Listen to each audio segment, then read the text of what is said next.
पारुचे की पहुंची पाता है कहा है मुझसे ईश्वरम परमेश जो ईश्वर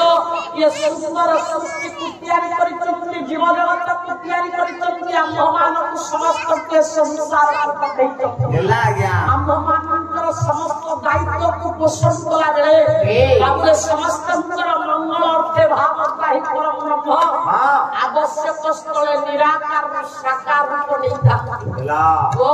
जो भगवानकर रूप ये संसार मध्य स्थिर नथाय सिहु प्रभुति अरूपमय ब्रह्म जहां दर्शन करिबा पई बारंबार भगवान शंकर चेष्टा जारी रखिला बेले ओरे तांकर स्वरूप को दर्शन करि पाई नथिले तांकु देखिथिले गोटा स्वतंत्र रूपरे काले के रूप से गोटा कोन